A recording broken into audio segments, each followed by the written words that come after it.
Eu quero mais uma vez saudá-los com a paz do Senhor Jesus. Abra sua Bíblia, por favor, no livro de Eclesiastes. Se você estiver me assistindo, compartilhe, por favor, essa mensagem, para que outras pessoas também possam ter acesso ao que nós vamos falar nessa noite. Eu quero ler o que está escrito em Eclesiastes, capítulo de número 3. Você vai lá no meio da Bíblia, vai achar o livro de Salmos, aí você vai achar Provérbios, e aí você encontra Eclesiastes logo após.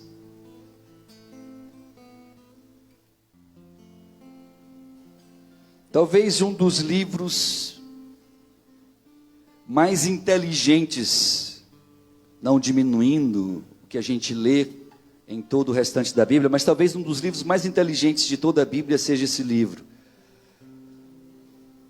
Porque a inteligência também, aliada com a maturidade, faz toda uma diferença. E quem escreveu esse livro já estava velhinho. Eclesiastes capítulo 3, eu quero ler a partir do versículo de número 1. Diz assim a palavra do Eterno: tudo tem o seu tempo determinado, e há tempo para todo propósito debaixo do céu. Há tempo de nascer e tempo de morrer, tempo de plantar e tempo de arrancar o que se plantou, tempo de matar e tempo de curar, tempo de derrubar e tempo de edificar, tempo de chorar e tempo de rir, tempo de prantear e tempo de dançar, tempo de espalhar pedras e tempo de ajuntar pedras, tempo de abraçar e tempo de afastar-se de abraçar, tempo de buscar e tempo de perder, tempo de guardar e tempo de lançar fora, tempo de rasgar e tempo de coser, tempo de estar calado e tempo de falar, tempo de amar e tempo de odiar,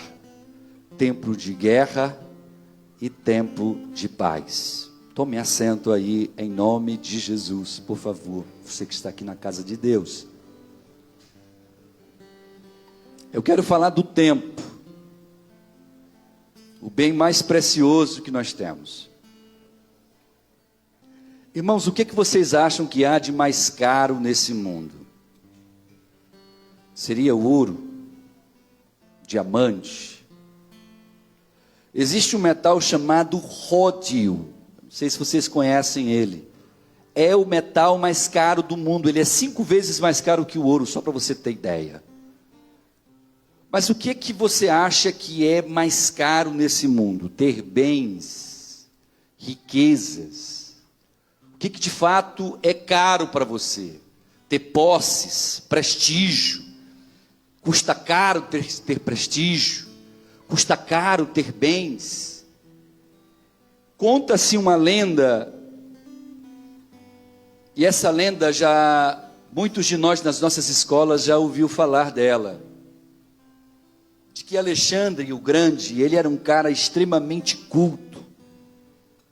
Ele não era só um homem de guerra, ele era um homem extremamente inteligente, que sentava com filósofos, inclusive, para discutir filosofia. Um cara extremamente sábio. Conta-se que antes que ele morresse, ele chamou os seus ministros e fez-lhe 3 pedidos. Ele pediu que antes dele morrer, ou quando ele morresse, o caixão dele fosse carregado pelos melhores médicos da época. Ele pediu também que os tesouros que ele tinha fossem todos espalhados pelo caminho até o seu túmulo. E conta a lenda que ele disse que o caixão deveria estar aberto para que os seus braços estivessem para fora, com as palmas viradas, para que todos vissem as suas mãos livres. Aquele pedido em comum, ele chamou a atenção desses ministros, e esses ministros foram questionar Alexandre. foram perguntar para ele por que ele gostaria que fizesse isso na morte dele. Diz a lenda que ele disse que ele queria que os melhores médicos carregassem ele, para mostrar para todos que ninguém tem poder sobre a morte, que por mais que eles fossem os melhores médicos que existiam na época, não conseguiram mantê-lo vivo. Ele pediu também que o caixão fosse, o caminho fosse coberto com seus tesouros, para que todo mundo visse que para onde ele iria, todos os bens materiais conquistados por ele, não poderiam ser levados para a vida eterna, iam ficar pelo caminho. E por fim, ele disse que gostaria que as suas mãos estivessem para fora do caixão, para que todas as pessoas vissem que elas estavam vazias, para que todos soubessem que nada trouxemos para este mundo, e nada iremos levar deste mundo. Irmãos, tu pode produzir todo o dinheiro que você puder produzir no mundo trabalhando. Não são todos, mas tem pessoas aqui nesta igreja que trabalham muito. Mas é muito, não estou falando aqueles miguelosos não, gente que trabalha mesmo, que não fica ancorado ou pendurado pelos empregos da vida aí não. Gente que trabalha e se cansa, principalmente autônomo. Eu conheço gente aqui que sai da igreja, vai trabalhar, às vezes vira a noite trabalhando, de manhã está trabalhando incansavelmente para ter dinheiro. E você pode perceber que a despeito de você trabalhar incansavelmente, o tempo que você quiser, você nunca vai conseguir comprar um segundo de tempo com todo o seu dinheiro. Eu quero falar de um bem que é um bem finito, irmãos. O tempo, ele tem fim. Eu quero nessa noite meditar e talvez até filosofar com você. Fazer você parar um pouco para pensar sobre esse negócio chamado tempo. Porque talvez você saia daqui nessa noite, ou você que está me assistindo, depois perceba que o que você tem de mais precioso é o que você menos valoriza. O que você tem de melhor dado por Deus é o que mais você despreza. E o que você deveria talvez, eu digo nós deveríamos talvez estar atentos, é o que mais passa despercebido nas nossas vidas: o tempo. É engraçado que a gente tem muito dinheiro, a gente pode até comprar o tempo das pessoas. Você vai lá e diz para ela: olha, eu quero que você faça isso e isso para mim, eu vou te pagar para você fazer. E no tempo que ela está fazendo algo para você, que você está pagando, você está aproveitando esse tempo de outra forma. Mas no final das contas, você teve as mesmas 24 horas de tempo de dia que aquela pessoa teve. Isso é uma regra básica. Ninguém terá mais do que 24 horas do seu tempo de vida, todos os dias. Por mais rico que você seja e por mais capacidade que você tenha de pagar para que as pessoas façam o que você poderia ou deveria estar fazendo, ainda assim, no final do dia, ela teve 24 horas de tempo e você também. Então o tempo é uma coisa preciosa. E aí esse cara chamado Salomão, que o versículo 1 do capítulo 1 diz que era o filho de Davi, o rei em Jerusalém, e o único rei que eu conheci, que era filho de Davi, que reinou após Davi, chama-se Salomão. Agora velho, já amadurecido no tempo, ele para fazer uma retrospectiva da vida e vê o que ele fez com o tempo dele, e o que o tempo ao seu redor o influenciou. Então ele decide escrever esse livro, e ele vem começando falando que tudo nessa vida é vaidade. Um homem que teve de tudo que você pode imaginar. Um poder bélico, um poder financeiro absurdo. As pessoas dizem que os reis da região vinham se dobrar diante de Salomão e trazendo-lhe riqueza apenas para ouvir a sabedoria que daquele homem saía. Então ele decide escrever sobre o tempo como alguém que está frustrado ao olhar para o tempo. Escute o que eu vou lhe dizer. Salomão começa o capítulo 3, e se você ler o capítulo 2 e o capítulo 1, você não vai ver um cara empolgado dizendo: cheguei no final da minha vida e estou feliz, porque vivi a vida intensamente. Não. Você vai ver um rei que chega no final da vida e, a despeito de ter vivido a vida intensamente, porque um cara que viveu como Davi viveu, que tinha centenas de esposas e milhares de concubinas, que tinha todo o tesouro que o homem poderia ter acesso na época, é um cara que viveu a vida intensamente. Um cara que escreve o livro de Cantares para falar da relação íntima entre um homem e uma mulher, e ele detalha a relação com uma profundidade de prazer, aonde ele mostra assim: ele está dizendo em outras palavras, eu, Salomão, sei o que é sentir prazer em todos os sentidos. Mas quando ele chega na sua velhice, ele escreve um livro que demonstra que ao olhar para trás, ao olhar para o tempo, ele se frustra. Ele olha para aquilo que ele viveu intensamente e vê que talvez a vida, que do olhar e da perspectiva de quem está olhando de fora, é igual a grama do vizinho, que é sempre melhor do que a nossa. É igual a história de que a vida de fulano está melhor do que a minha, o casamento de ciclano é melhor do que o meu, a esposa de fulano é melhor do que a minha, o esposo, o marido de ciclana é melhor do que o meu marido, e coisas do tipo, o emprego da irmã ali é melhor do que o meu emprego, e a gente tem uma perspectiva de que aquilo que a pessoa está vivendo ali do nosso lado, parece estar vivendo melhor, mais intensamente do que a gente, mas nós não sabemos de fato o que está acontecendo, porque Salomão, a despeito de demonstrar ser um cara que vivia a vida intensamente, ao chegar na sua velhice, ele olha para trás e diz assim: eu estou frustrado com o tempo de vida que eu tive. E sabe por quê? Para nós entendermos o que Salomão tenta falar sobre essa questão do tempo, eu quero meditar com você o que ele, o autor de Eclesiastes, compreendia do tempo. Para tanto, abra sua Bíblia em Eclesiastes capítulo 3, por favor, porque eu quero ler o versículo de número 1. A primeira coisa que eu entendo ao olhar para este autor e vê-lo escrevendo, eu percebo que ele fala uma coisa curiosa no capítulo 3 e no verso 1.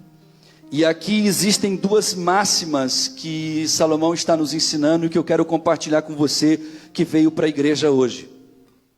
Primeiro, Eclesiastes capítulo 3, versículo 1 diz assim: tudo tem o seu tempo determinado, e há tempo para todo propósito debaixo do céu. Porém tem um detalhe.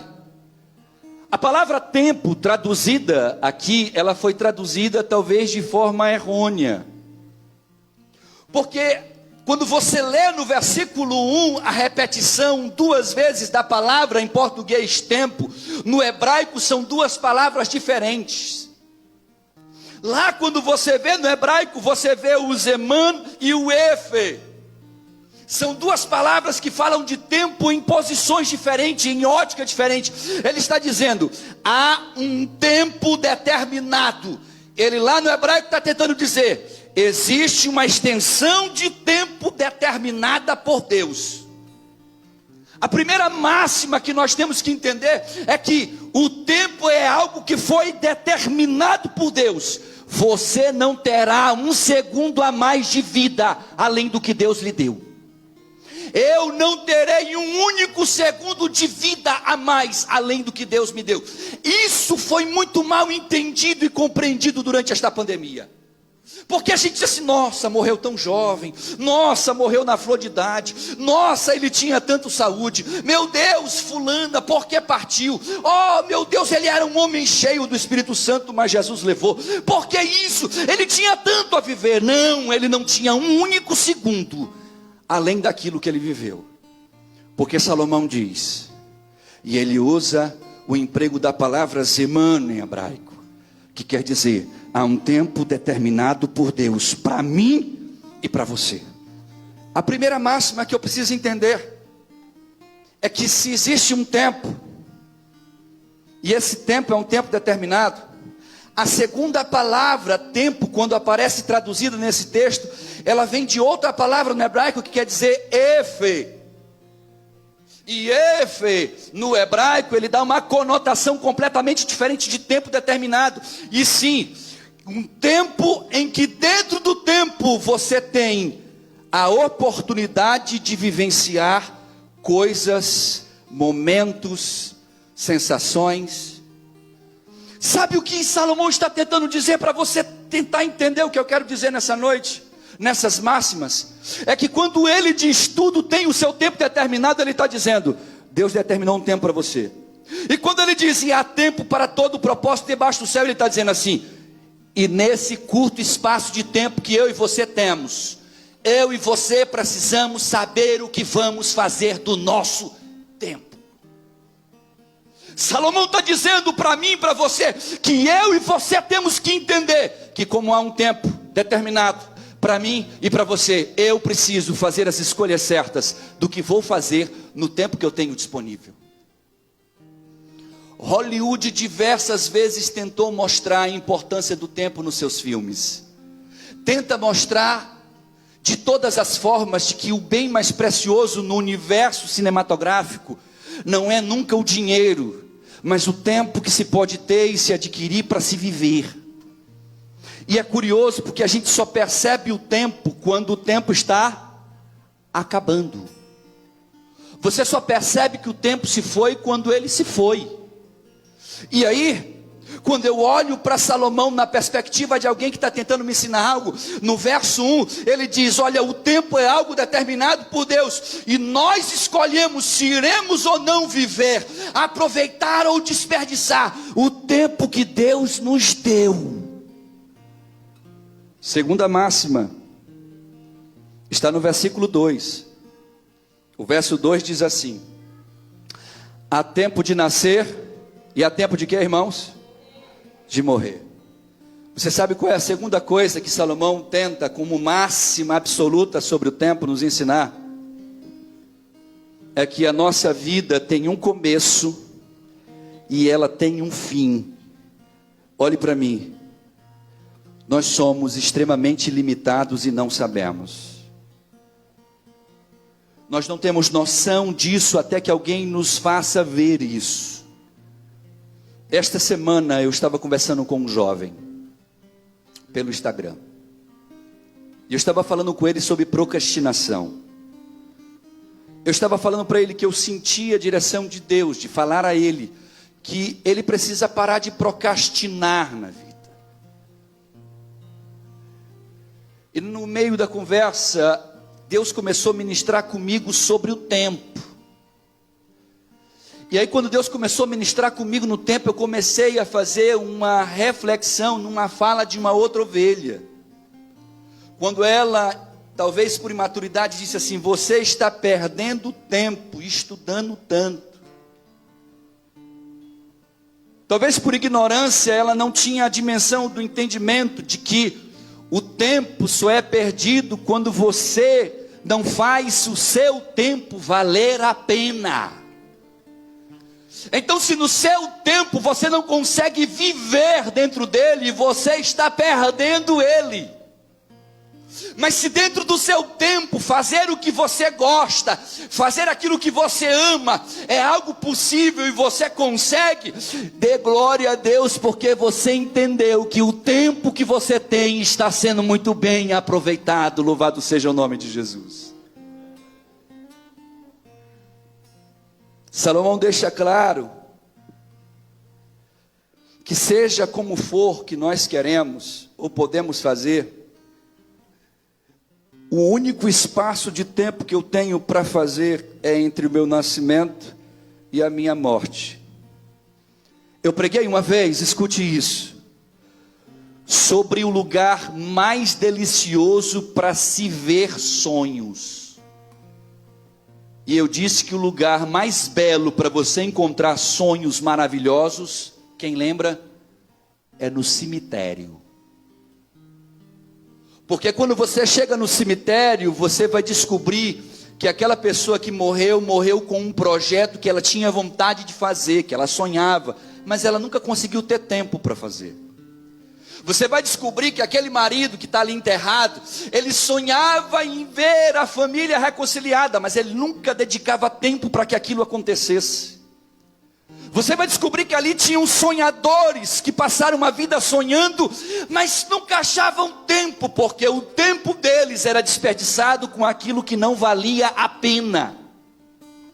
É por isso que Salomão vai e diz nesse livro: vaidade de vaidade, tudo é vaidade, diz o pregador. Como alguém que diz assim: gente, no final das contas, nós perdemos o nosso tempo com o que não vale a pena. E ele faz essa reflexão na ideia de deixar os seus súditos em Israel, e Deus permite, inspirando ele, chegar até a nós, para que nós possamos refletir e ver o que temos feito com o tempo que Deus tem nos dado nesta vida. É curioso, porque o autor, ele ensina uma segunda coisa nesse texto. Ele nos ensina que nós não podemos perder tempo. A única coisa nesse capítulo 3 inteiro que você não vai ver é Salomão falando sobre o tempo que você pode perder. Ele não fala do tempo perdido porque ele entende que muitas pessoas perdem o seu tempo. Então ele tenta amassar para a gente, Felipe, que eu preciso otimizar o tempo, ao invés de perdê-lo com as coisas que a gente perde no dia a dia. E aí, pare de perder tempo com coisas que você deveria ter desistido. E agora eu começo a pregar. Você já parou para pensar que você tem perdido um tempão com coisas que você já deveria ter desistido? Você já parou para pensar que você já deveria ter aberto mão muito tempo atrás de algumas coisas que você decidiu carregar, e que Deus fica tentando te dizer de várias formas: abre mão disso, e você não abre, e não desiste, e você persiste, e quando você percebe, o tempo passou, você envelheceu, e o que você tanto esperou, não aconteceu.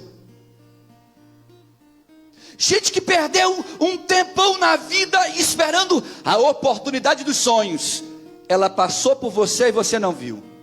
Gente que perdeu o maior tempo na vida querendo um emprego maravilhoso, e o emprego não chegou, e aí você foi dizendo não para isso, não para aquilo, não para aquilo outro. Aí você disse a vida inteira: pastor, eu não consigo fazer uma faculdade, eu queria poder estudar, mas eu não tenho tempo. E o tempo que você não tem para a faculdade, você consegue ter para o seu celular, você consegue ter para Netflix, você consegue ter para as redes sociais, mas você não percebe que no fundo você precisa desistir de coisas que você carrega dentro de você. E aí, pare de perder tempo sofrendo com coisas que não irão mudar. Pare de perder tempo com coisas que não irão mudar mais. Eu vim aqui nessa noite inspirado por Deus para lhe dizer: chega, pare. Você não precisa viver a sua vida inteira sofrendo em função de algo que não vai mudar, e que você não vai conseguir, com todo o seu esforço do mundo, levantar uma pedra para mudar aquilo. Então você está perdendo tempo sofrendo na vida por coisas que não mudarão. Essa semana eu estava conversando com Maíra sobre algumas coisas que têm relação com a personalidade do ser humano. Talvez porque a gente começa a estudar isso no curso de psicologia, a gente começa a ter uma visão do ser humano de uma forma bem diferente. E uma das coisas que eu aprendi estudando, e a minha vida de 42 anos me faz ver que é verdade.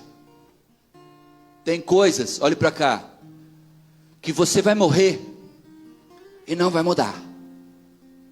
Tem coisas no seu jeito de ser, de agir, porque são características de personalidade sua, que você vai tentar de todo modo lutar contra elas, e elas vão te vencer sempre, e você vai ficar sofrendo eternamente por isso, até que alguém chega num culto desse e diz assim: para de sofrer por coisas que você já deveria ter desistido. E alguém no final do culto vai dizer assim: pastor, Deus falou comigo, eu preciso abrir mão disso. Abra mão, porque você está perdendo tempo, e o tempo é o bem mais precioso. Escute, o tempo é o bem mais.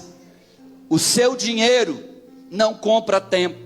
O seu dinheiro não vai lhe dar um segundo de vida. O seu dinheiro não vai lhe permitir viver mais um minuto sequer além do dia que você tem que morrer. Então, o que você tem de mais precioso não é seu conhecimento, não são as suas posses, não é seu prestígio, não são seus filhos, não é sua família, não é a sua saúde. O que você tem de mais precioso nessa terra é tempo.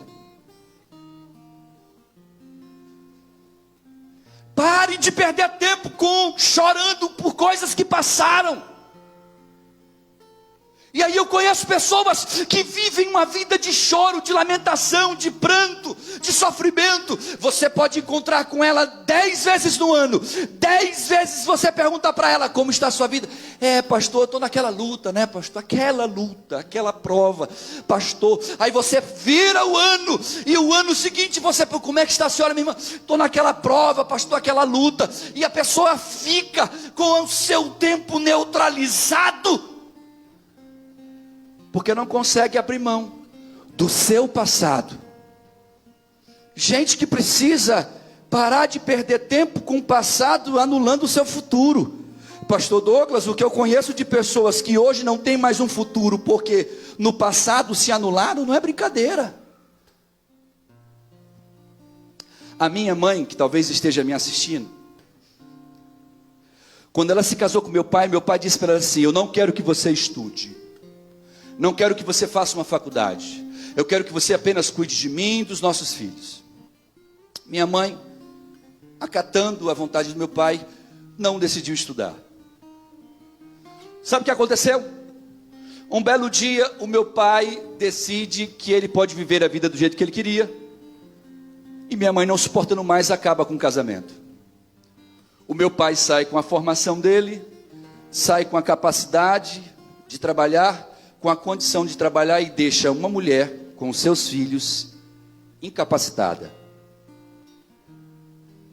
Aí, fofa, eu lembro da minha mãe, quando nós éramos ainda todos crianças e o meu pai saiu de cena, ficamos morando numa casa que tinha 2 cômodos lá no subúrbio do Vinhais, na parte do subúrbio do Vinhais, um bairro aqui em São Luís.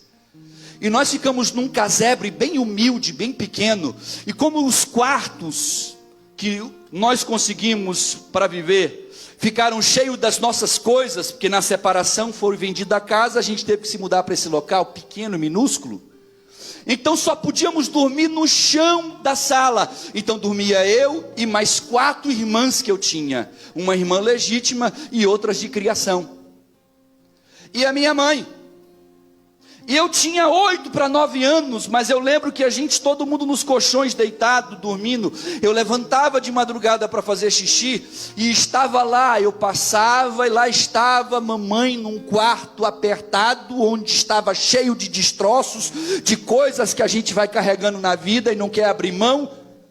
E ela estava numa cama, que era uma cama de solteiro, sentada com o livro aberto, 2 horas da manhã, estudando para passar numa faculdade, para começar a vida. Porque em algum momento lá no passado, ela decidiu anular o seu tempo e usar o seu tempo de outra forma, podendo ela ter otimizado e maximizado o próprio tempo da vida. Então, enquanto nós dormíamos, a minha mãe estudava para passar no vestibular. Ela passa no vestibular para direito, passa 5 anos ralando, se forma e sustentou a mim e as minhas irmãs até que todos nós nos casássemos. E se eu perguntar para ela: mãe, se a senhora pudesse voltar atrás, lá atrás, quando a senhora se anulou por causa de alguém, a senhora faria diferente? Você sabe qual seria a resposta? sim, eu faria diferente. Eu quero perguntar aqui nessa noite, se você pudesse de Deus hoje ter a oportunidade de voltar em algum ponto do seu passado, para mudar alguma história, quem mudaria alguma história? Levante a mão comigo. Mudaria, não mudaria? Sabe por quê? Porque o tempo passou. Sabe o que é ruim?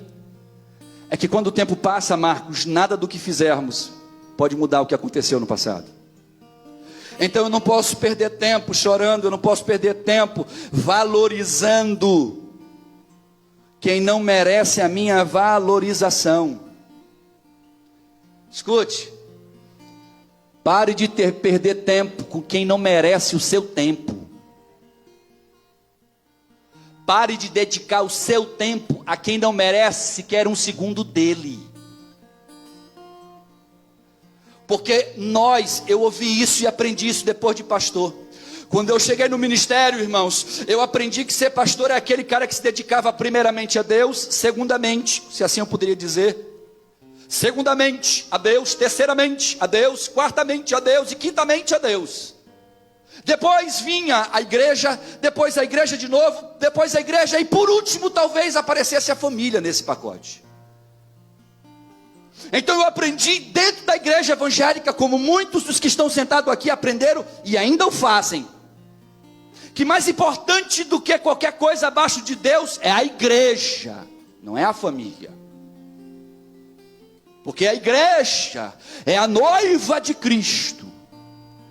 Aí sabe o que é curioso? Eu lembro que eu via Maíra falando para mim assim: você não tem tempo para gente, mas tu consegue tempo para qualquer ovelha. Se uma ovelha te ligar de madrugada, você sai de madrugada para atendê-la. Mas se eu te pedir para de madrugada parar para me ouvir, você não vai parar para ouvir, você vai dizer assim: deixa eu descansar, eu estou cansado. Você consegue tempo para ver todas as crianças da igreja, ir no trabalho das crianças, e ver como é que está o vocal das crianças, participar lá com elas, mas você não consegue tempo para ver a sua filha.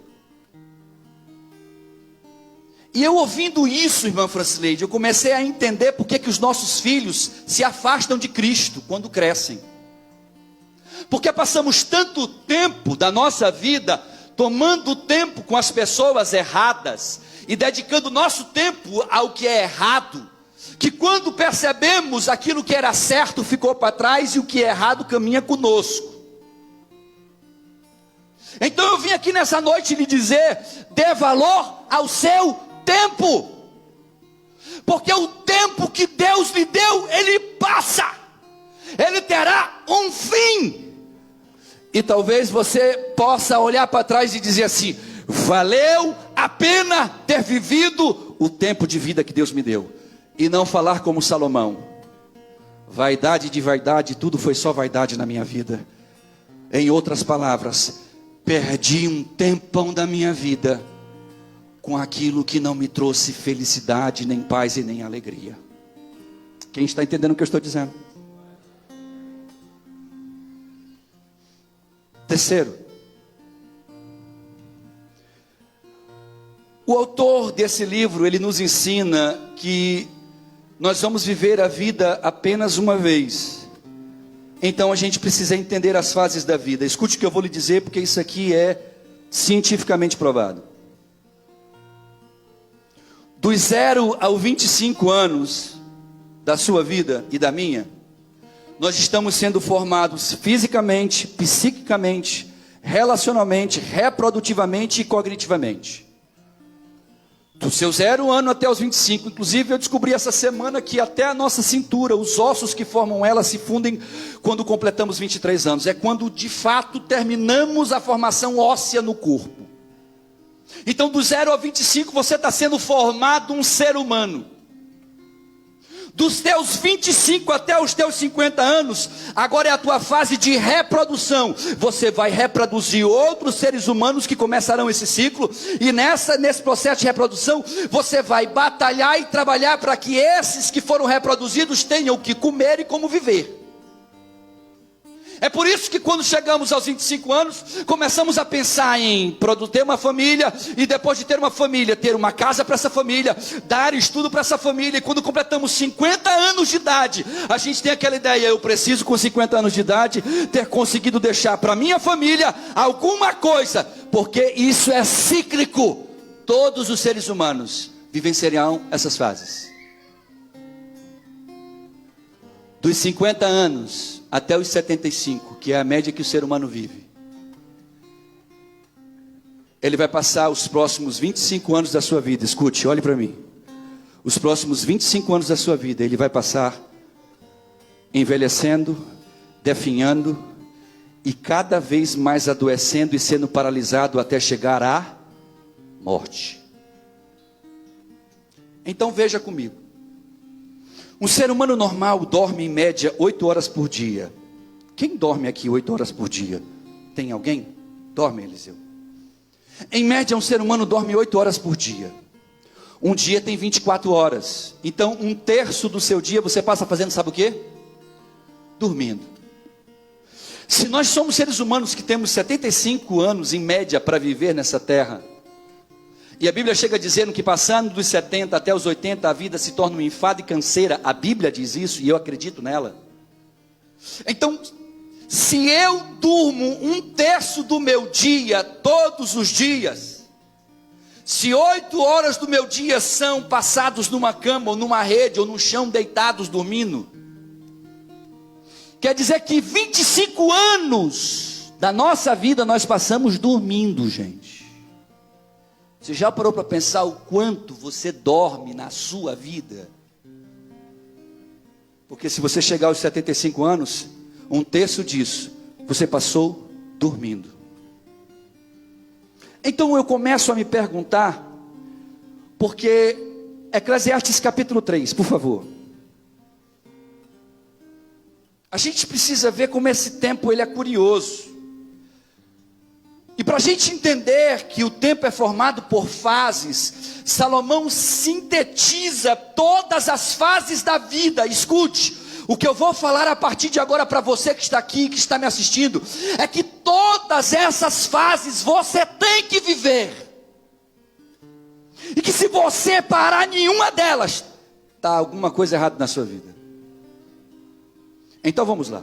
Eclesiastes capítulo 3, versículo 2 diz assim: há tempo de nascer e há tempo de morrer, há tempo de plantar e há tempo de arrancar o que se plantou.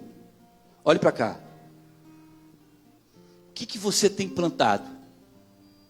Sabe o que eu vejo hoje, Robson? Gente querendo colher onde não plantou, gente querendo ter aquilo que não produziu, gente querendo experimentar aquilo que não criou, gente que fica querendo que Deus faça por ele o que ele não plantou para ter de Deus a sua colheita.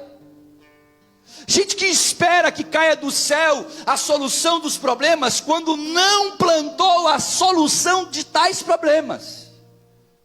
E a Bíblia diz: olha, há tempo que você tem que parar para plantar, há tempo que você tem que ter uma atitude, você tem que se levantar e dizer assim: eu preciso fazer algo, porque eu só vou colher se eu plantar.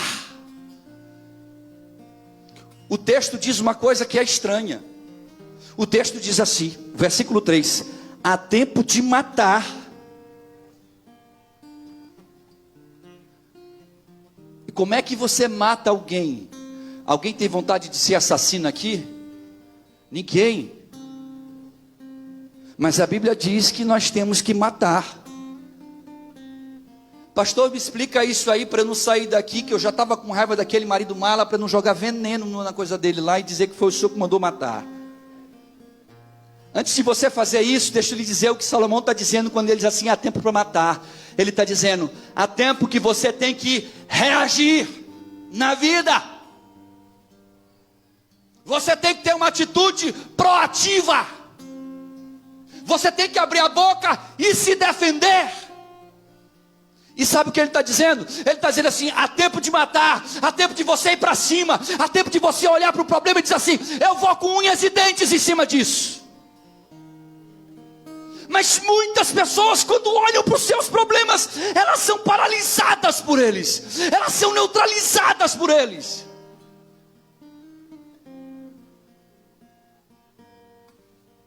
Eu admiro algumas pessoas que têm o poder de ressignificar. Eu admiro algumas poucas pessoas, irmã Francileide, que eu conheço na terra, talvez 5, que eu tive a oportunidade de conviver, que sabem ressignificar. Que olham para um problema de saúde e dizem assim: eu não irei permitir que este problema me derrube. Eu estava assistindo um vídeo que me mandaram de uma jovem que foi cantar na Inglaterra, num programa que eu não lembro agora o nome, mas as pessoas iam decidir lá, batendo num botão, se aquela mulher merecia passar por uma segunda fase ou não. E ela chega no palco bem magrinha mesmo, bem magrinha, sem cabelos na cabeça, sem nada cobrindo a cabeça. E ela chega ali, e as pessoas olham para ela, e literalmente os caras fazem um pré-julgamento, e dizem assim: nossa, essa mulher deve ser uma doente, uma coitada. O que essa mulher vai fazer aqui? Então ela diz: eu quero cantar. E eles dizem: está, cante então. E todo mundo olha para ela e dá para ver o desdenho do olhar, porque as pessoas dizem: que essa orelha seca vai cantar aqui? Uma menina dessa, que magrela, velha, que não tem nada para oferecer, que fisicamente parece que está quase nos seus últimos dias de vida, deve ser uma esquelética, que não gosta de comer, uma neurótica, que está com algum problema e por isso não come nada. E você vê o julgamento, e depois os caras vão e falam: eu te julguei, eu julguei você, eu te olhei e pensei que você era um nada. A mulher dá um show cantando, o público se levanta, aplaude, aquela loucura. Aí os caras vão perguntar quem era ela. Ela vira com o microfone e diz assim: eu tenho 6 meses de vida, eu tenho câncer não sei aonde, eu tenho câncer não sei aonde, eu tenho câncer não sei aonde, o tumor é maligno, já se espalhou pelo corpo, eu não tenho mais como viver, e eu só tenho mais 6 meses. Eu não era cantora, nunca cantei, mas decidi dedicar o resto da minha vida fazendo uma coisa que eu sonhei a vida inteira, mas nunca tinha tempo para fazer, que era cantar. E ela começa a contar, que ela descobre, todo mundo já se choca, o cara já começa a derramar lágrima, a mulher também já fica envergonhado, e o pessoal começa a perguntar: mas por que é que você está aqui? Porque eu queria dizer ao mundo que está me assistindo, que eu não posso deixar que uma doença determine como será o meu final. Isso é ressignificação. É quando você olha para o seu problema e diz para ele assim: você não é maior do que o Deus que eu sirvo, você não é maior do que aquele que eu me dobro os joelhos todos os dias, você não é maior do que aquele que me venceu na cruz toda a doença.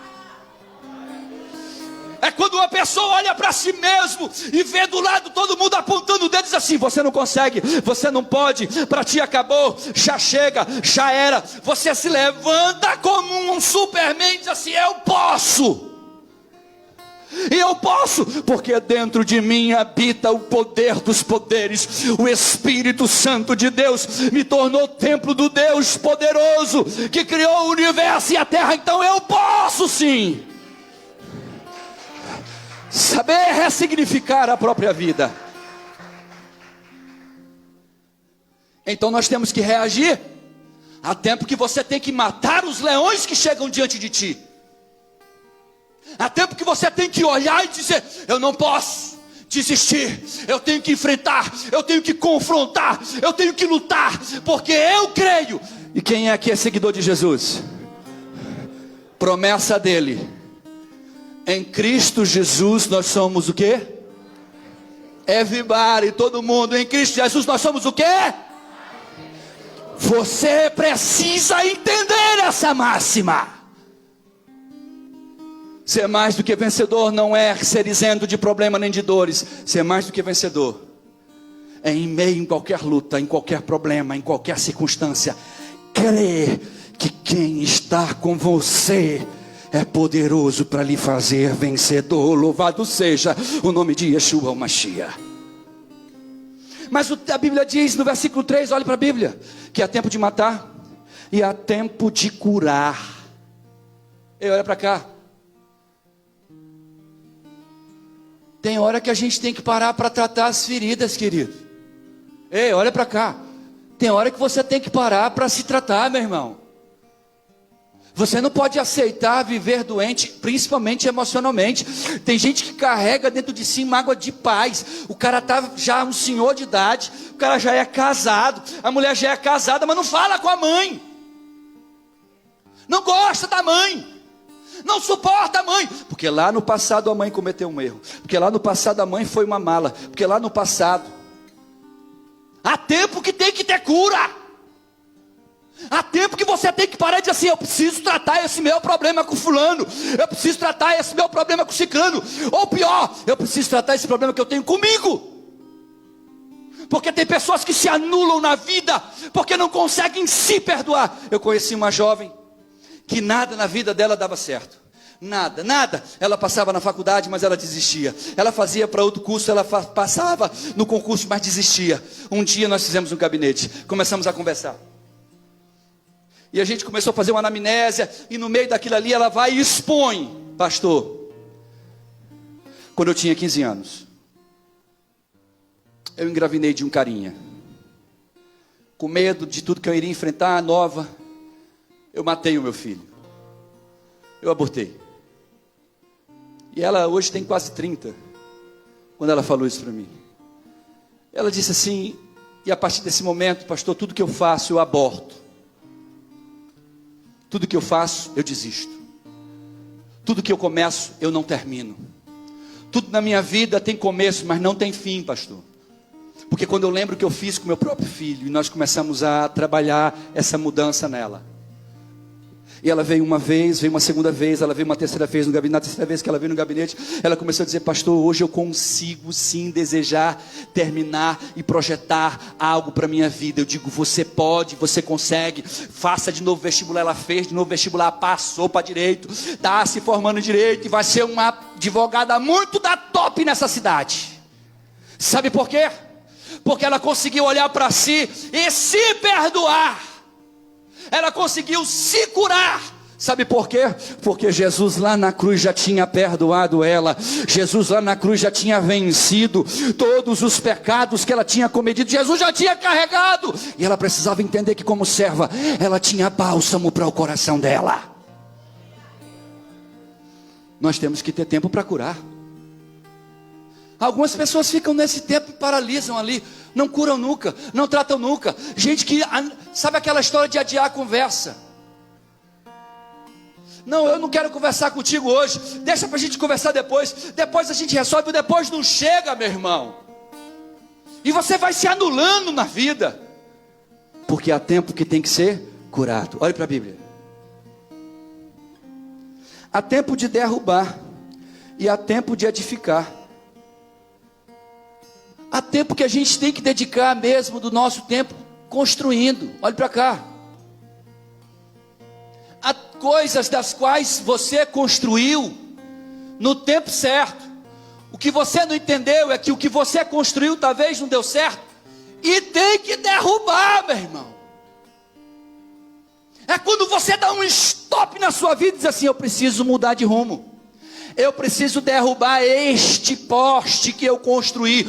Eu preciso derrubar este muro que eu mesmo construí, porque achei que este muro podia me proteger. Eu preciso derrubar porque ele está me impedindo de caminhar. Há tempo em que você tem que se levantar para construir, mas tem tempo que você tem que chegar e destruir o que você mesmo construiu, porque não serviu. E algumas pessoas não conseguem. E aí sabe o que elas fazem, fofa? Elas ficam insistindo. Vou dar um exemplo. Você abre um negócio. Eu abri um laboratório aqui. Um colega chegou para mim e disse assim: vamos abrir um laboratório em Teresina? Falei: cara, isso não vai dar certo e tal. Vamos abrir e tal. O cara foi abrir. Falei: isso não vai dar certo. Eu não consigo gerenciar. Eu mal gerencio o meu, vou gerenciar outro de lá. Isso não vai rolar, meu irmão. Não, porque vai não sei o quê. Com um mês o cara fecha o laboratório. E o prejuízo fica.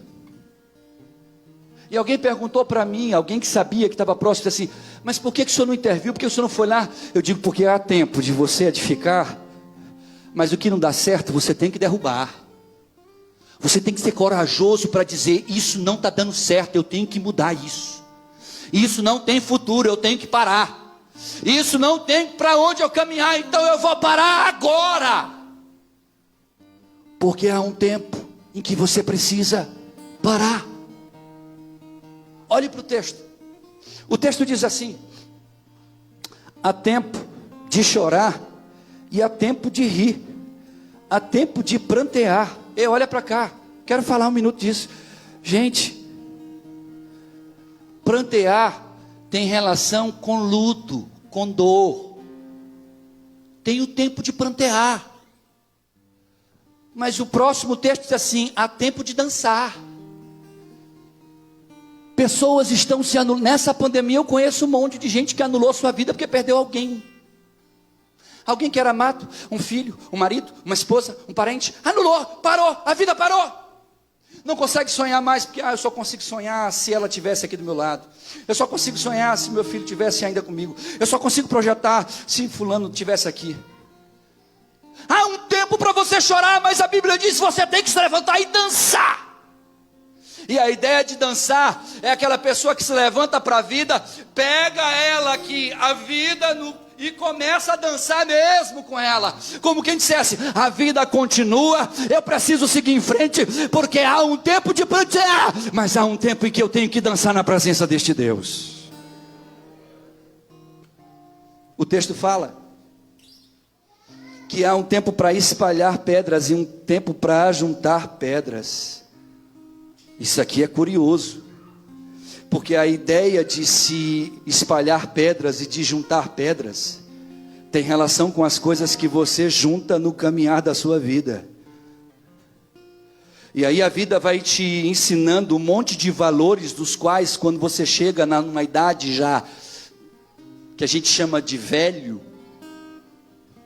você tem a chance única e exclusiva de fazer, sabe o que? Com o que você aprendeu ao longo da vida: repassar, espalhar. Eu quero perguntar para você, levanta a mão quem tem mais de 50 anos aqui, por favor. Tem vergonha não, pode levantar. Pronto. Olhe para cá. O que você está espalhando na sua vida? A vida te ensinou um monte de coisa. O que você está espalhando do que você juntou no caminho? Porque a Bíblia diz que há tempo de juntar. Você vai juntando as pedrinhas que a vida vão te dando para edificar caráter, edificar a sua personalidade, edificar teu modo de ser em relação ao mundo ao seu redor, ao seu jeito de agir diante das circunstâncias. E aí eu pergunto: para quem você está espalhando isso? Há um tempo para tudo nesta terra. Olhe para a Bíblia, por favor. E agora eu vou correr um pouco mais. Há tempo de abraçar e há tempo de se afastar. Isso aqui é tão curioso falar sobre isso, mas o tempo não me permite. O tempo é precioso demais. Há tempo de buscar e há tempo de perder. Você sabe lidar com a perda?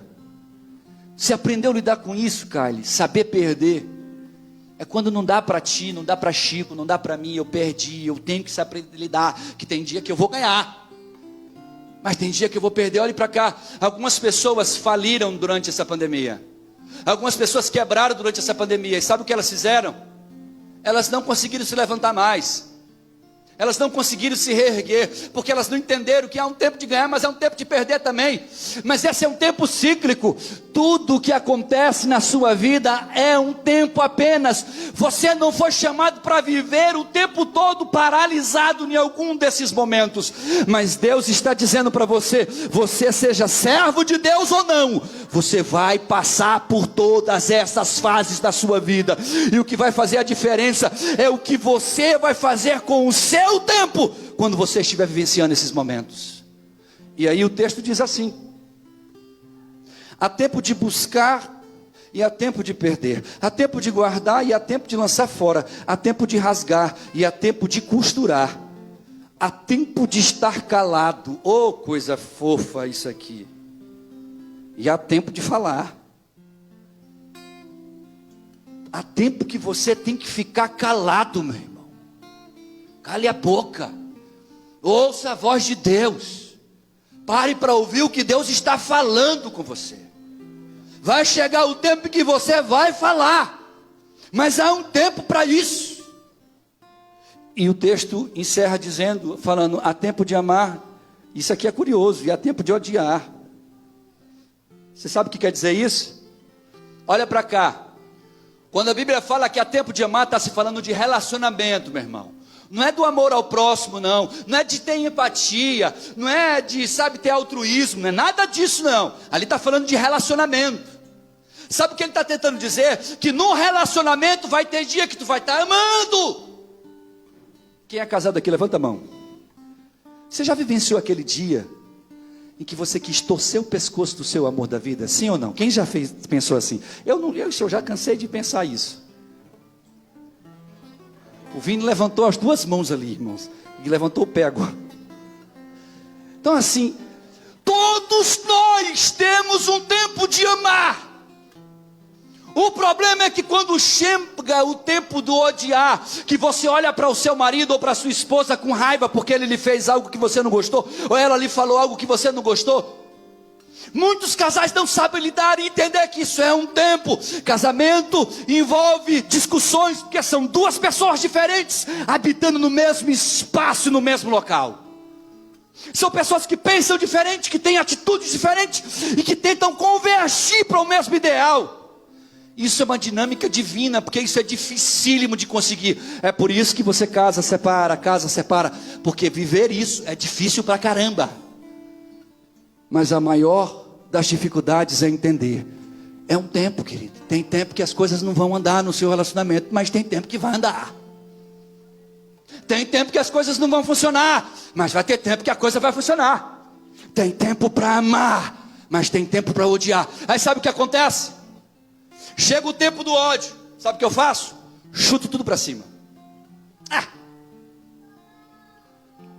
Tudo na vida tem um tempo, e Deus está nos ensinando sobre o tempo nesta noite, aleluia. Eu quero poder ainda falar que nós precisamos saber viver cada tempo no seu tempo, porque muitos de nós paramos no tempo. E o autor diz uma coisa curiosa, no versículo 9, olha para a Bíblia aí. Ele ensina que no fim do nosso tempo, perceberemos que não há mais tempo. Eclesiastes do capítulo 3, versículo 9, diz assim, que proveito tem o trabalhador naquilo que trabalha? Olhe para cá. Você sabe o que ele está dizendo? Eu já estou chegando no meu fim da minha ministração. Ele está dizendo que quando ele chegou na sua idade velha, na sua idade já tena, já estava idoso, ele viu e ele entendeu que o tempo para ele estava acabando e as coisas que eram de fato importantes para ele, ele não tinha vivido. Olhe para cá. Ele teve muitas mulheres, mas não conseguiu amá-las. Ele teve muitas riquezas, mas não conseguiu desfrutar destas riquezas. Porque um cara que pode comprar tudo, que pode ter tudo, não aproveita nada. É por isso que você pega uma biografia de Steve Jobs, aí você vai perguntar para ele, cara, por que tu só usava a mesma camisa e a mesma calça? Ele diz, eu não usava a mesma camisa, a mesma calça. O meu guarda-roupa, que tem várias camisas da mesma cor e várias calças. Mas por quê? Ele diz, para que eu vou gastar meu dinheiro comprando todo tipo de roupa por causa das pessoas? Essa é a roupa que eu gosto. É a roupa que eu vou usar. É um cara que sabia viver a vida. Você começa a analisar a vida de homens que fizeram história na humanidade. Você começa a descobrir que eles só perceberam o valor do tempo quando o tempo para eles estava acabando. E aí eu quero curiosamente falar uma coisa para você. Quando uma pessoa está perto de morrer, você sabe o que ela mais deseja? E você sabe por que uma pessoa, quando está perto de morrer, deseja mais do que tudo viver? É só por causa de uma coisa. Você acha que ela deseja viver porque ela gostaria de gastar o resto do dinheiro dela? Você acha que ela gostaria muito de viver porque ela gostaria de ir para a praia ou passear pelo mundo, fazer as viagens que ela não fez? Você sabe o que uma pesquisa descobriu? Que as pessoas, sejam elas das condições sociais, classe baixa, classe média ou classe alta, todas elas passaram e tiveram o mesmo viés. Todas elas, no fim da sua vida, segundo essa pesquisa, elas deram a mesma resposta. As pessoas que eram pobres ou as pessoas que eram ricas, elas deram a mesma resposta. O médico chegava para ela e dizia assim: você tem mais 2 dias de vida, você tem mais 1 semana de vida. O que você gostaria se você pudesse ter aqui nessa terra, ou pudesse fazer? Todos responderam a mesma coisa basicamente: eu queria tempo. Para quê? Para viver com os meus filhos, que eu não tinha tempo porque eu trabalhava demais. Para dar atenção para minha esposa, mas eu não tinha tempo para dar para ela. Para poder pedir perdão ao meu pai, que há muito tempo atrás eu não falo com ele. Para dizer para um filho que eu amo. As respostas todas, não teve uma única resposta nessa pesquisa que tinha relação com bens materiais ou benefício próprio. Todas as pessoas de todas as classes sociais que foram pesquisadas no leito da sua morte disseram: eu queria tempo para poder ir lá e corrigir o que eu fiz de errado com alguém. Eu queria tempo para ir lá e dizer: me perdoa porque eu te magoei. Eu queria tempo para dizer assim: olha, eu nunca te disse que eu te amo, mas eu te amo, filho. Filha, eu te amo. Eu digo para minha mãe que a primeira vez que eu ouvi minha mãe dizer que me amava, eu tinha 24 anos de idade. Ela sabe disso. Eu já estava casado já há alguns anos, quando numa coisa ela soltou essa frase: meu filho, eu amo muito você. Eu fiquei até um susto, fiquei até assim: o que, mãe? Aí ela baixou: eu amo você. Eu digo: como assim, mãe? Só me ama? Essa história está estranha, mãe. Está normal? Está febre? Está tudo bem? Porque ela cresceu numa casa onde os pais nunca diziam isso aos filhos. A ideia dos pais era: se eu dou comida, dou para você saúde, lhe dou proteção, não tenho por que eu estar com lenga-lenga, lhe fazendo carinho e amor. Eu cresci sem ouvir isso dos meus pais. E quando eu casei, eu disse para Maíra: Maíra, no dia que Deus nos der um filho, seja nosso ou seja alugado, como os nossos 2, eu quero poder que eles cresçam ouvindo de mim e de você: nós amamos você, filho, papai lhe ama, papai lhe ama. Então há uma cultura dentro da minha casa, que eu criei a partir da experiência que eu tive ruim. Eu ressignifiquei. Os meus filhos, eu estou deitado na cama, de repente, do nada, você não está fazendo nada, eles estão assistindo televisão, eles param, olham para ti ou para Maíra e dizem assim: papai, eu te amo. E aí eu paro, seja o que eu estiver fazendo, eu paro: filho, papai também te ama muito. Aí eles estão almoçando, do nada, hoje mesmo estava almoçando com o Yosef, para de mastigar, olha para mim, eu estou ali comendo, ele diz assim: papai, eu te amo. Eu olho para o meu filho: papai também lhe ama muito, filho. Porque no dia que a velhice chegar e que a doença chegar e o médico disser: você tem 1 dia de vida, você tem 2 dias de vida, eu não quero olhar como Salomão para a vida e dizer assim: caramba, eu queria ter um pouco de tempo para dizer aos meus filhos que eu os amava. O que você tem feito com o seu tempo? Por que é que você vai esperar a morte bater na sua porta para você tentar resolver o que precisava ser resolvido? Dizer a alguém que você ama. E aí, Efésios no capítulo 5, não precisa abrir não, versículo 15 diz assim: portanto vede prudentemente como andais, não como necios, mas como sábios. Aí você diz assim: mas não como um tolo, mas como um sábio. Como é que eu posso ser sábio, Paulo, apóstolo? Aí o apóstolo Paulo responde, versículo 16 diz assim: remindo o tempo, porquanto os dias são maus. Por isso não sejais insensatos, mas entendei qual seja a vontade do Senhor. Ei, olha para cá, no tempo de vida que você tem, qual que é a vontade de Deus para a sua vida? Você já parou para pensar nessa parada? Já parou para analisar o que você está fazendo do seu tempo? Se Deus está nesse projeto aí, ou se não existe Deus no seu projeto? Sabe uma coisa que é curiosa? Eu estive no Japão. Quando eu cheguei no Japão, o meu sonho era conhecer Tóquio.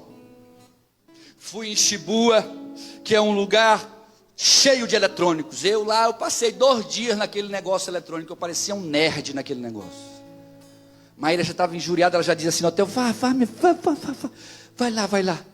porque eu entrava naqueles prédios que tinham 300 andares para um lado e para o outro, e eu tinha que parar em cada coisa, e ninguém falava inglês, porque japonês não fala inglês, por mais curioso que seja, eles não falam.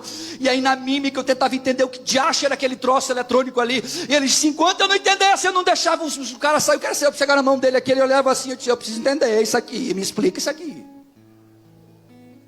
Aí eu me satisfiz, fiquei feliz, gostei, andei aonde eu quis andar em Tóquio, fui em todos os lugares que eu gostava de ir, tinha sonho de ir em Tóquio. Maíra chega para mim e diz assim, Júnior, vamos em Hiroshima. Falei, Hiroshima é lá no sul de Tóquio, mãe, lá no sul do Japão, é complicado. Não, mas vamos, por favor. Digo, vamos ver qual é o preço. Escute, olha isso aqui, você precisa aprender isso. Cheguei lá, lá você vai de trem-bala. Cheguei lá no trem-bala, quanto é que é esse negócio aqui? A mulher me deu uma cifra. Eu peguei a calculadora e fui calcular. Falei, Maíra, ir para Hiroshima é mais caro do que eu voltar para o Brasil. Para eu ir aqui numa cidade que ficava mais ou menos uns 900 a 800 quilômetros de distância, era mais caro do que eu voltar para o Brasil. Eu falei, cara, isso aqui é caro demais. E aí tem um detalhe, Maíra. Esse valor é o valor para eu ir, aí ele multiplicado por 2, que você também quer ir. E quando a gente chegar lá, a gente vai ter que pagar de novo o mesmo valor para voltar. Então é como se eu fosse no Brasil e voltasse 3 vezes brincando. Ela se desanimou, ela disse, não, realmente isso é absurdamente caro, não dá para a gente. Eu disse, olha, meu cartão, se eu passar ele aqui, o limite vai todinho ficar aqui. O resto da viagem a gente vai comer pipoca. Ela disse, não, isso é loucura, não vamos fazer isso não. E a gente estava voltando, saindo da estação. Aí eu parei. Aí fiquei pensando assim, caramba, eu levei 28 horas da minha vida para chegar nesta porcaria chamada Japão. Passei 28 horas dentro de uma aeronave para chegar nesse fim de mundo aqui. Aí eu disse, Maíra, quer saber de uma parada? Vambora aqui, minha filha. Entrei aqui. Me dê 2 ingressos aí, querida. Passa o cartão. Passaram o cartão. Quase 8 mil reais de passagem. Caro. Para ir ali na esquina, voltar.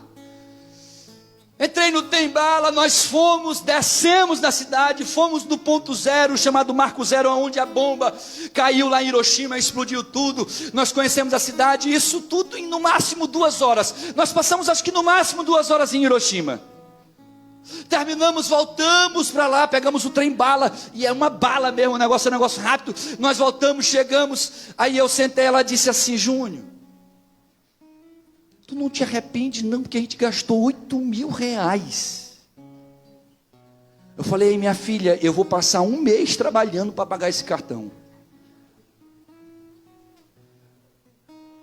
Mas olha o tempo que eu ganhei.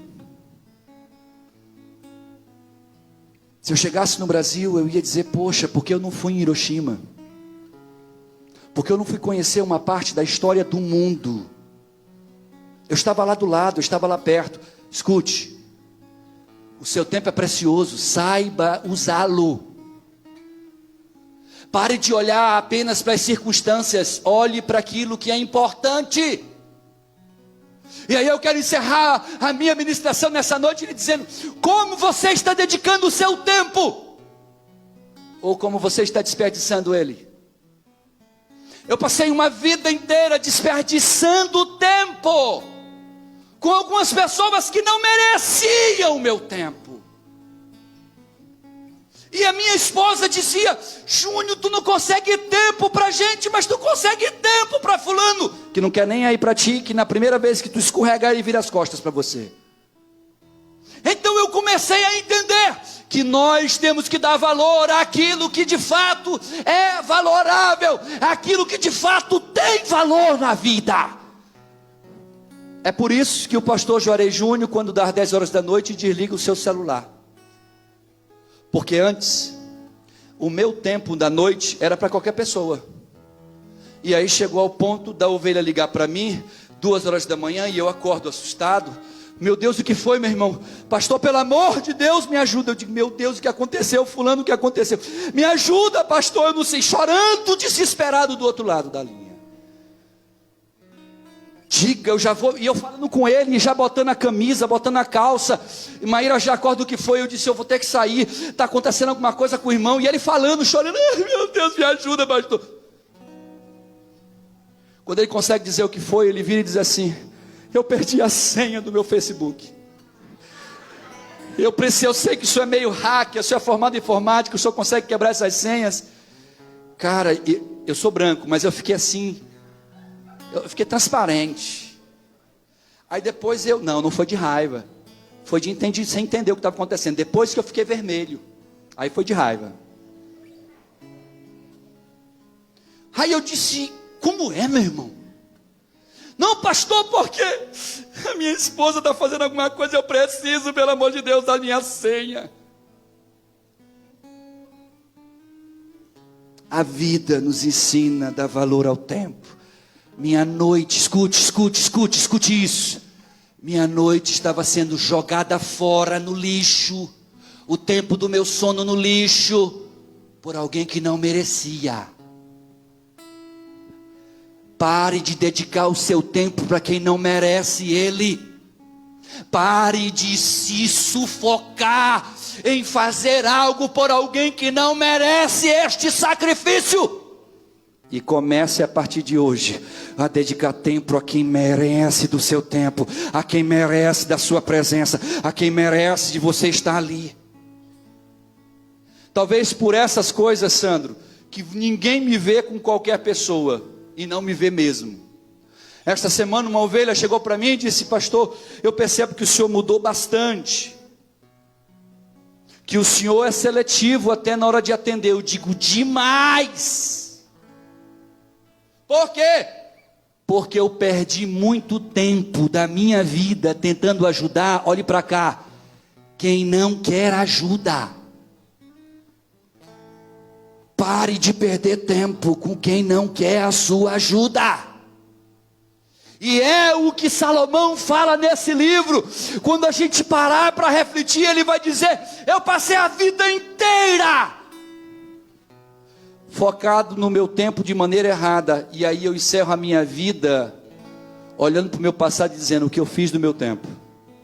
Tudo é vaidade. E tudo é vaidade. Nada valeu a pena, em outras palavras. Quando você morrer, você vai poder dizer que valeu a pena ter vivido aqui? Você sabe por que muita gente tem vontade de morrer?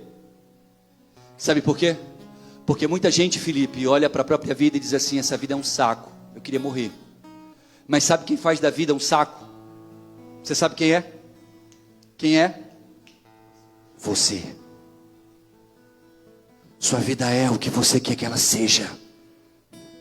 É por isso que eu digo com prazer, sim, estou fazendo faculdade, amo estudar, gosto. Pastor, mas o senhor já está numa idade que não era mais... Meu filho, não existe idade para se estudar. Estudar é gostoso, basta você gostar de estudar. Agora, você é preguiçoso, você é preguiçosa, não olhe para quem gosta de fazer isso como com um olhar negativo. É por isso que quando eu olho para um texto como esse, eu tenho que entender, e aí eu encerro dizendo, aprenda a dizer sim e aprenda a dizer não. Para que eu possa iniciar essa ceia, eu quero falar para você nessa noite, aprenda a usar essas duas palavras da sua vida, sim e não. Há circunstâncias na sua vida em que você, para poupar o seu tempo, você vai ter que dizer, não, eu não quero. E há circunstâncias na vida em que você vai ter que dizer, sim, eu desejo isto, eu quero isso. Fique de pé, por favor, em nome de Jesus. Em Eclesiastes, no capítulo 3, no verso 12, e aí eu quero encerrar com esse texto, porque ele é muito curioso. O versículo 12 é o resumo do que Salomão entendia sobre o tempo. Ele vai e diz assim, escute. Ele diz assim, já tenho entendido que não há coisa melhor para eles do que se alegrar e fazer bem na sua vida. E também que todo homem coma, beba e goze do bem de todo o seu trabalho, porque isto é um dom de Deus. Sabe como Salomão encerra, Caio? Olhando para o tempo. Ele envelhecido, olha para o tempo e agora ele vai dar um conselho. Ele diz: olha, aproveitem a vida enquanto vocês têm tempo. Não viva para trabalhar, trabalhe para viver. Não deixe de dedicar àqueles que você ama o seu tempo, para dedicar ao tempo ao quem nunca te amou e nem vai. Foque a colocar do seu tempo um tempo precioso, que talvez seria o mais precioso de todos: o tempo que você tem com Deus nesta terra. Quanto tempo você tem dado para Deus? Sabe o que Jesus fez com o tempo dele? Ele veio para a terra, gastou o tempo dele aqui ensinando sobre este reino, gastou o tempo dele sofrendo numa cruz por nossos pecados, volta para a glória e diz: e agora? O que você fará com o tempo que eu te dou de vida? Quanto tempo mais você vai perder neste mundo? Quanto tempo mais você vai perder dizendo: eu ainda não estou preparado para abandonar o mundo que te abandonou? Quanto tempo você vai viver em função de um mundo que só quer ver a sua destruição e você não se toca que Deus está te dando tempo para viver para Ele? E eu encerro a minha fala dizendo a todos nós: o tempo nunca mais voltará. Você só vai viver a vida uma vez. Viva cada segundo do seu tempo como se ele fosse o último. Se hoje for o seu fim ou o meu fim, como você viveu o seu tempo? Valeu a pena dedicar a quem você se dedicou?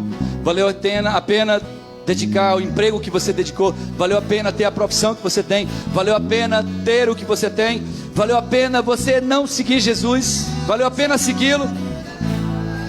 Se você conseguir pensar e entender o que Salomão tentava passar, você vai entender: o tempo é o bem mais precioso que nós temos. Que Deus em Cristo abençoe a sua vida, as nossas vidas, e que nós possamos usar o nosso tempo de forma que agrade a este Deus, de forma que Deus olhe para nós e diga: valeu a pena, filho, você ter vivido o tempo que eu te dei nesta terra. Porque se você viver os sonhos de Deus, o tempo que você viver aqui sempre será um tempo maravilhoso, porque o tempo de Deus é o melhor tempo para nós vivermos. Meu orgulho me tirou do jardim, sua humildade colocou jardim em mim. Se eu vendesse tudo que tenho em troca do amor, eu faria.